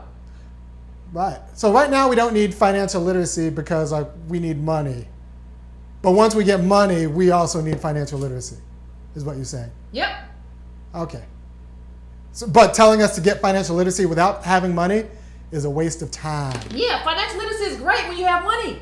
Like I'm not saying people say, well, that's why we need financial literacy. No, but financial literacy should come along with the money. Right. We need to organize for the money. When you get the money, there should be a whole process set up with financial advisors and people who teach you about what this money means, how much you're going to get a month, what it means in terms of your investment, Vivo transfers, interest, all of that. But what I'm telling you is that financial literacy without the money is no good. Now, if you're talking about financial literacy with money, That's a whole different conversation. Good. Let's take our last one. All right, last one. Yeah. We'll go right here. Hello. Hey. Hello. Good evening, Ms. Carnell and How you Mr. doing? Frimpong. Hello. Thank you very much for taking my call. My name is Baruti Katambo. I'm calling you from Jacksonville, Florida. I have a quick question that I've scripted out for you and a comment, and then if I could have you, Ms. Carnell, to address this for me. First of all, do you think that HBCUs should develop relationships with African universities and thus African nations such that research endeavors and partnerships in various areas of business and STEM can yield financial rewards from like global companies that invest in those nations, or even in the participation of these schools in national economies? And for example, stable economies and political systems like Botswana, Zambia, and Namibia come to mind. That's my question, but let me give my quick comment before you address both. One of the chapters in my book, it's a book called Scattered Assets, came out in 2012, discusses HBCUs and a new pathway forward. The chapter in that particular book, Scattered Assets, is an adaptation of an earlier paper that I did called Black Colleges, Their Future, Use, and Survival in a White Country. And if possible, I would really like to publicly discuss HBCUs with you and to debate you on your stances about Pan-Africanism. And like you, I am a HBCU alumnus. My alma mater is North Carolina A&T. Last week, I sent an email to editor at breakingbrown.com to make my debate and discussion request, but I never heard a response. Thank you. Yeah, I got it. I saw it. I read it. See, we're business people here. You need to talk about speaking fee. I know. What is it about speaking fee? I just didn't want to do it. Because what are you talking about? Pan-Africanism. And I heard somebody say, well, white supremacy is on the march, so shouldn't Pan-Africanism, like, do you actually think like the racists here in America, you know, the racist people who did vote for Trump, that wasn't all Trump voters, we all know that, but do you think the racists who voted for them are really thinking about what a racist is doing in Germany? Do you really think like they're thinking about, oh man, like that's real messed up, the Le Pen lost in France? Do you really think that there's like a march of like a global march? No, it's like country by country. So, you know, in terms of this Pan-Africanism, like which country we talking about? Nigeria's too corrupt. I ain't doing nothing over there. It depends on which country you're talking about. It depends on what we would be able to gain. I'm not about doing something just because it's Pan-Africanism. Tell me what we would gain in terms of a tangible benefit. If you can't give me something that we gain in terms of a tangible benefit, then no, I'm not doing it. I'm not doing it because it makes black people feel good that the HBCU is doing something with an African country and it's like, oh, everybody give back their rules. No, show me the bottom line about how it benefits my school. I need a bottom line because my schools are broke and they need to be doing everything they gotta do to get money. Like just doing stuff that makes people feel good isn't on my agenda. Booing Betsy DeVos. They ain't on my agenda either. It makes people feel good. But that's not the kind of black politics out there. Like, they do the partner together, the white nationalists. Like it depends on where they are, though. Like, white nationalists in this country, like, white nationalists in this country are nationalists, first. They're American. They'll tell you, screw Britain, screw everybody. We're America. That's the first thing they'll tell you. They ain't trying to do a bunch of stuff with a bunch of people. So I think you have to understand your racist. Every racist ain't the same. You have to understand you're American racist. You need to be very sophisticated in your You have to be appreciation. very sophisticated in your understanding of white supremacy. These people ain't trying to do a bunch of stuff with a bunch of other people. So I mean,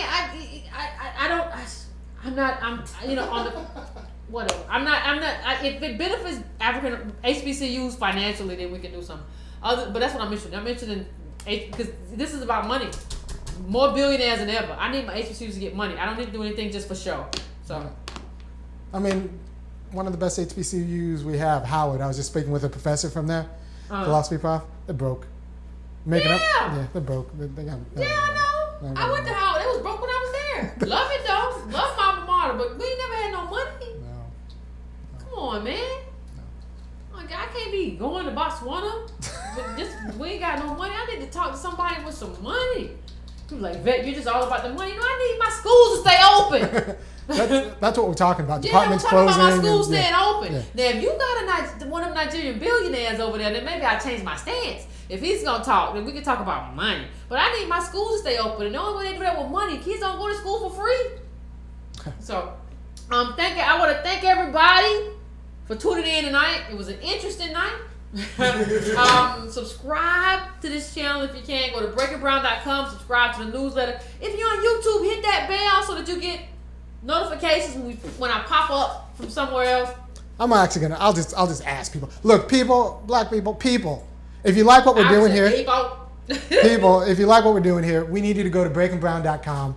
We need you to sign up for a monthly. Just like $3, $5. The newsletter is great. Newsletter is $2 a month, and you get to see what you're missing. You get to see the graphics from the show we do on Mondays and Wednesdays, and you get to see Yvette's thoughts and kind of get inside of her mind. And it's a scary place in there, but you get to see what Yvette's doing and what she's thinking. That comes out every week. And that's $2 a month.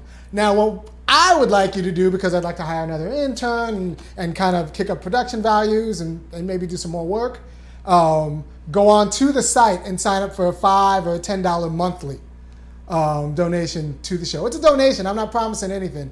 But if you like what we're doing and you want us to grow, go to the site, go to breakingbrown.com, sign up for a $5 or $10, $15, whatever dollar monthly donation.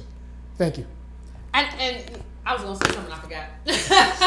Thank the people. I appreciate everybody. We'll see you next time. All right? I was going to say, I can't remember what I was going to say.